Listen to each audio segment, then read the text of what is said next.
적중하신 토토방방 가족방분들 모두 축하드립니다. 저희 가족방에서 모든 경기, 언어범 및 핸디캡, 최종 조합 공유해 드리고 있습니다. 적중률 높은 가족방 입장은 고정 댓글에 있는 링크로 문의해 주시기 바랍니다. 6월 29일 일본 축구 6경기 분석 시작하겠습니다. 첫 번째로 가와사키 프론달레 대 산프레체 히로시마 경기 알아보겠습니다. 먼저 가와사키는 올 시즌에도 지공 성향을 버리지 않고 있다. 다만 가와사키의 전반적인 스쿼드의 연령이 많은 편이기도 하고 히로시마의 공수 전환이 상당히 좋다는 점이 포인트가 될 것이다. 지난 쇼난전에서도 서서히 시간이 지날수록 주도권이 쇼난에게 넘어가는 모습이었다. 올 시즌 활동량 수치에서 리그 19위로 매우 부족한 편이라서 전반적으로 뒷공간 커버라는 면에서는 약점이 뚜렷하다고 볼 수 있을 것이다. 이어서 히로시마는 최근 가와사키를 상대로 좋은 모습을 보였다. 최근 두 번의 상대 전적에서는 1승 1무로 오히려 가와사키를 앞서고 있다. 물론 히로시마도 상당히 빠르게 전진하면서 에너지 레벨을 쥐어짜내는 스타일이다. 따라서 히로시마도 가와사키를 상대로는 무실점을 기대하는 것보다 다득점 상황에서 이득을 보는 경우를 더 많이 만드는 스타일이다. 최근 이전 스코어도 득점이 많이 나오는 양상을 보였다. 승부에서는 히로시마가 상성해서 좋다고 보는 편이 좋을 것이다. 일단 히로시마가 공수전환과 에너지 레벨이 상당히 뚜렷한 편이다. 따라서 가와사키가 점점 시간이 지날수록 히로시마의 흐름에 따라가야 하는 상황이라고 보고 있는 상태다. 물론 히로시마도 다득점 상황에서 이득을 보는 케이스였지 가와사키 상대로 무실점 양상을 잘 만드는 면모를 보여준 것은 아니었다.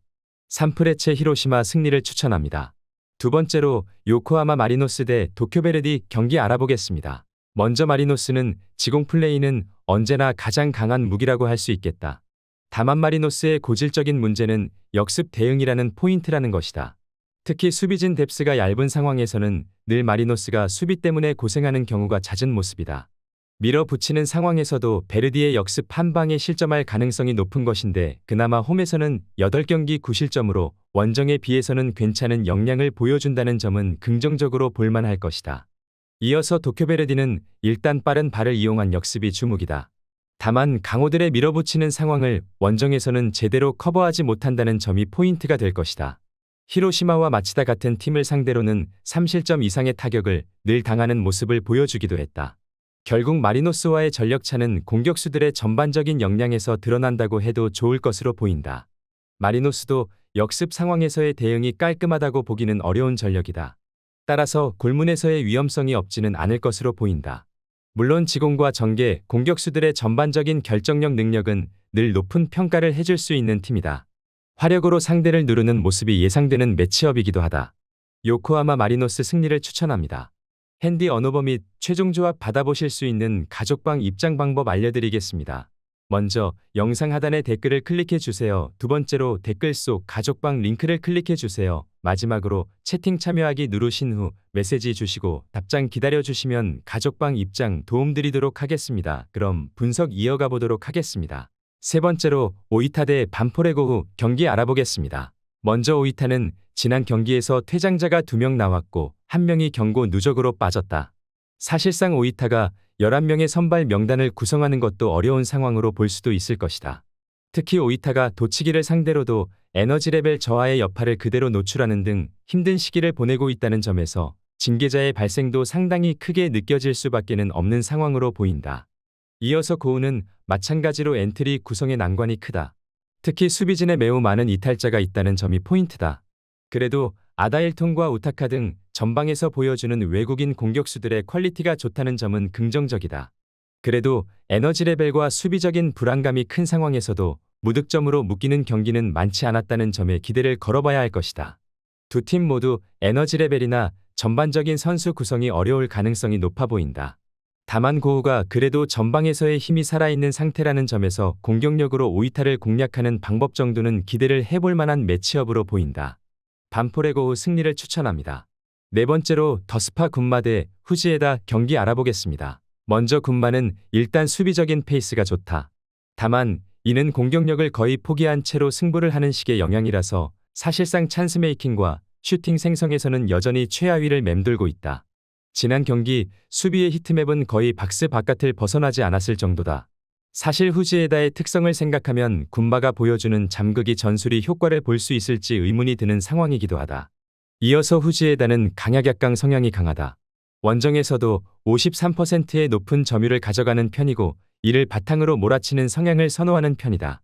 때문에 최근에 패배를 기록한 시미즈와 요코하마 FC, 나가사키 등 강호들을 상대로는 주도권을 잡기 어려워하는 모습을 보였다. 일단 후지에다가 잠그는 상대로는 나쁘지 않은 편인데 최근 군마 상대로도 2승 1무를 기록하고 있고 최근 도치기를 상대로 승리를 기록하기도 했다. 군마가 공격력을 포기하고 내려앉는 것으로 가닥을 잡을 것으로 보인다. 하지만 후지에다는 전반적으로 주도권을 잡는 상황에서는 꽤 강한 편인데 실제로 강약약강 기질로 하위권 팀들을 상대로는 패배하지 않고 있다. 즉 군마가 잠가버리는 상황을 만든다고 해도 효과가 있을지는 미지수라는 것이 포인트가 될 것이다. 후지에다 승리를 추천합니다.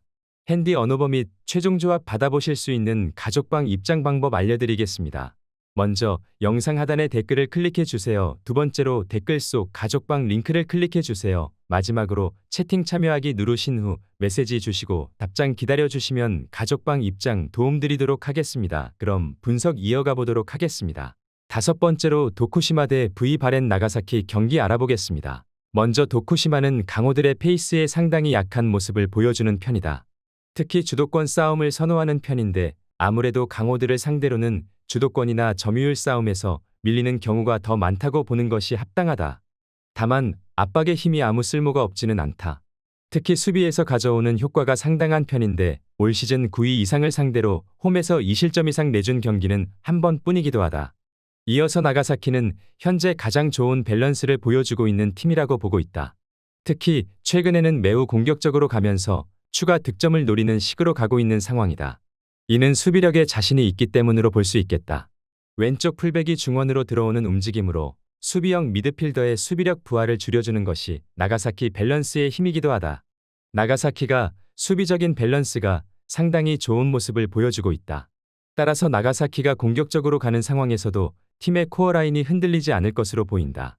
일단 도쿠시마도 압박 싸움에서 수비적인 안정세를 가져오는 효과를 보고 있지만 주도권 싸움에서는 아무래도 강호들에게 한계가 있던 모습을 보이기도 했다.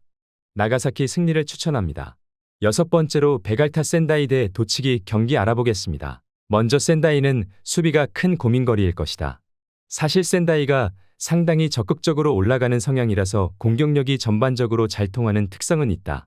문제는 슬슬 에너지 레벨이 빠져가는 여름에는 지키는 능력이 떨어지고 있다는 점이다. 특히 도치기가 최근에는 난전 유도를 상당히 잘하고 있고 압박의 강도도 높다. 4월 이후로는 센다이의 무실점 기록이 2번밖에 없다는 점도 참고하면 좋을 것이다. 이어서 도치기는 난전 유도 능력이 꽤 잘 통하고 있다. 특히 오이타 전에서는 발이 무거운 상대를 에너지 레벨로 잡아냈고 지난 제프전에서도 골키퍼의 실수를 압박으로 유도한 것이 동점으로 이어지기도 했다. 도치기가 늘 롱볼과 적은 슈팅 숫자로 오명을 쓴 팀이지만 최근 공격적인 기세가 상당히 괜찮아 보이는 이유기도 하다. 생각보다 전방 압박의 빈도를 늘리고 있는 것에 기대를 걸어볼 만할 것이다. 센다이가 도치기를 상대로는 강점을 보인다는 것을 감안해야 한다. 냉정하게 수비 상황을 신뢰하기는 어려운 것이 사실이기도 하다.